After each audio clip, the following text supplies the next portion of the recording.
कराची का 127 साल पुराना तारीखी लेडी डफरन अस्पताल जो सिंध का पहला मैटरनिटी होम भी है, दरअसल एक ऐसी तहरीक की यादगार है जो ख़वातीन को हक़ इलाज और उन्हें बाइख्तियार बनाने के लिए शुरू हुई। ये वो ख्वाब था जो लेडी डफरन की जदोजहद और उनके विजन से हकीकत में ढला।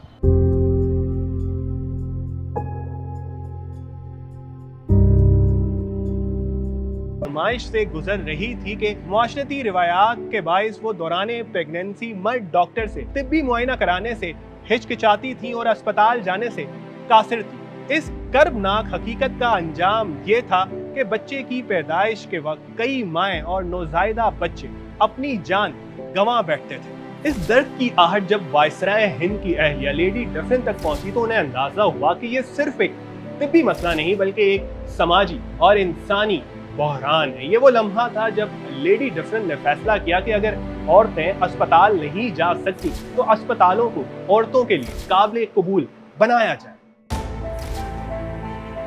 लेडी डफरन ने महसूस किया कि इस मसले का हल सिर्फ खवातीन के लिए अस्पताल बनाना नहीं बल्कि उनको खुद इस मैदान में लाना है। यूं क्वीन विक्टोरिया की सरपरस्ती में 1885 में दी काउंटीज ऑफ डफरन फंड के जरिए एक ऐसे इनकलाब की बुनियाद रखी गई जिसके तहत लेडी डफरन अस्पताल जैसे इदारे कायम किए गए जो सिर्फ इलाज गाहे नहीं थे बल्कि वो इंस्टीट्यूट्स थे जिन्होंने खवातीन को डॉक्टर, नर्स और मिडवाइफ बनने की तरबियत दी। इस तरह खवातीन अपनी कम्युनिटी की खिदमत करने के काबिल हुई और उन्हें पहली बार अपने लिए एक पेशा वराना शनाख्त भी मिली।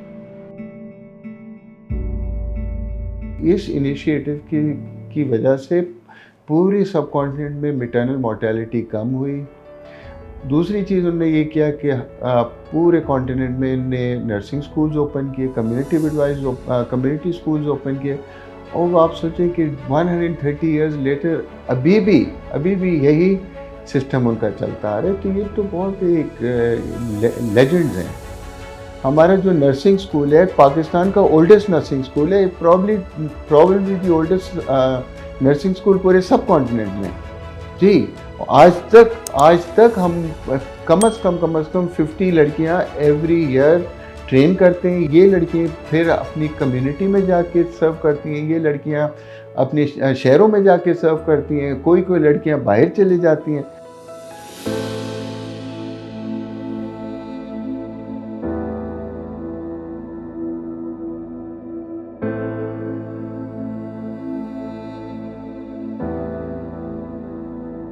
उस दौर में जब आप देखेंगे आज से 100 साल पहले तो ये एक बिल्कुल नई सोच थी, ख़ास करके हमारी सोसाइटी के अंदर, हमारे कल्चर के अंदर, ख़ास करके हमारी मजहबी रिवायात उस ज़माने में जो थी कि जी ख़वातीन का इलाज ख़वातीन ही करेंगी, मर्द नहीं करेंगे। इस किस्म की कोई फैसिलिटी उस ज़माने में थी नहीं। ये एक सोच थी, कहने को तो जी कॉलोनियल एरा था, हम उनके ग़ुलाम थे, वो थे, लेकिन इन्होंने अच्छे काम भी किए, उसको भी हमें अप्रिशिएट करना चाहिए। अब क्वीन विक्टोरिया को क्या पड़ी थी कि इधर जी हमारी ख़वातीन हैं वो कैसे भी इलाज कराएं, लेकिन उन्होंने एक स्टेप लिया, एक सोच ली कि नहीं, इंस्टीट्यूट होने चाहिए और ये बाकायदा एक ऑर्गेनाइज तरीके से इलाज होना चाहिए। लेडी डफरन की काविशों का नतीजा ये हुआ कि पूरे हिंदुस्तान में खवातीन के लिए अस्पतालों का जाल बिछ गया। कराची का लेडी डफरन अस्पताल जो 1898 में बना, इसकी तामीर के लिए इंसान दोस्त पारसी बिजनेसमैन एडुल्जी डिंशा ने सबसे बड़ा अतिया 1 लाख रुपए उस वक्त दिया। ये मुजस्मा उन्हीं का है, ट्रिब्यूट के तौर पर ये इस इदारे में आज भी मौजूद है। जबकि जो दूसरा मुजस्मा है ये क्वीन विक्टोरिया का है जिन्होंने लेडी डफरन फंड की सरपरस्ती की थी।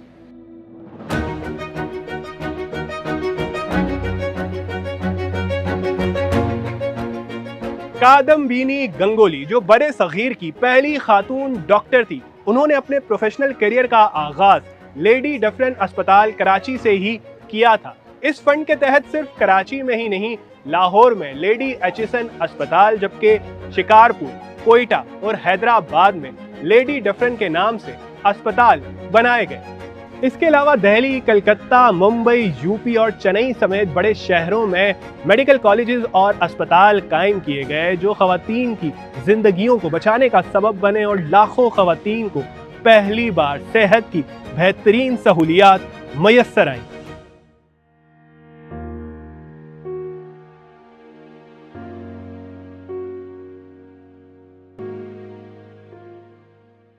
लेडी डफरिन अस्पताल कराची एक जिंदा तारीख है। यहाँ हर कोने पे कोई ना कोई तारीख छुपी है। जिन्होंने कंट्रीब्यूट किया इस इदारे को बनाने के लिए, यहाँ दीवारों पर उनके नाम की प्लेट्स आज भी कुंदा है। ये कोई राव साहिब हैं, उन्होंने the training of Indian lady nurses इसकी मद में 3000 रुपये दिए थे 1910 में। उनकी प्लेट आज भी यहाँ पर लगी हुई है। इसी तरह और दीवारों पर भी नाम लिखे गए हैं। अब जैसे किसी ने 500 रुपये दिए, किसी ने 1000 रुपये दिए, सबके नाम यहाँ पर कुंदा हैं और कुछ ना कुछ किसी ने कंट्रीब्यूट किया ही है, कम या तो फिर ज़्यादा। एक और जो खूबसूरत पहलू है इन तख्तियों पर जो नज़र आता है वो ये कि सिर्फ मुसलमान ही नहीं है, इसमें हिंदू भी है, इसमें पारसी भी है, इसमें क्रिश्चियन भी है। तमाम मज़ाहिब के लोग हैं जो मजहबी हम आहंगी की भी एक मिसाल यहाँ पर नज़र आती है।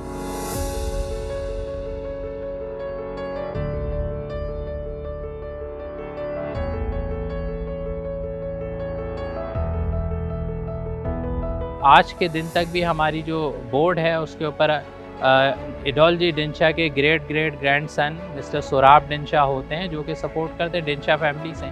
तो डिंशा फैमिली का बड़ा कंट्रीब्यूशन रहा है। आपने कार्टरिक विंग हमारा सामने बिल्डिंग देखी होगी, ये माजी और मुस्तकबिल का मिलाप है। इसका जो आगे का हिस्सा है वो 100 साल पुराना है, पीछे एक नई बिल्डिंग उसी आर्किटेक्ट को, उसी आर्किटेक्चर को लेके बनाई गई है। तो हमारे जो वार्ड्स अंदर देखें वो उसी ज़माने के हिसाब से स्पेशियस हैं और ये एक मिलाप है, तो एक खूबसूरती आपको नज़र आती है। देखें वैसे तो इस हॉस्पिटल में जगह जगह हिस्ट्री है, लेकिन मैं जब भी ये सामने खड़ी हुई एडोलजी डिंशा बिल्डिंग को देखता हूँ तो ये हमेशा अट्रैक्ट करती है। मुझे नहीं, सिर्फ हर किसी को अट्रैक्ट करती है। इसकी खूबसूरती, इसके अंदर जो वर्कमैनशिप यूज़ हुई है, जो कारीगरी है, बारीक बीनी आप देखें तो आपको इम्प्रेस किए बगैर छोड़ेगी नहीं कभी।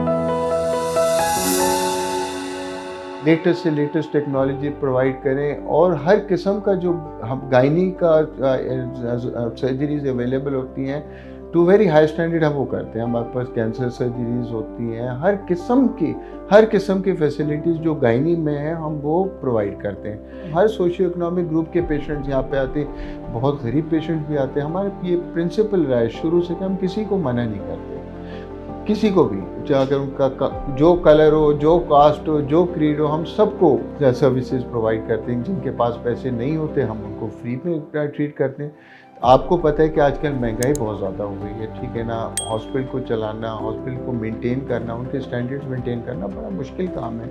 ये तो अल्लाह का शुक्र है कि हमारे पास डोनर्स हैं, हमारी सोसाइटी के लोग हैं जो हमें हेल्प करते हैं।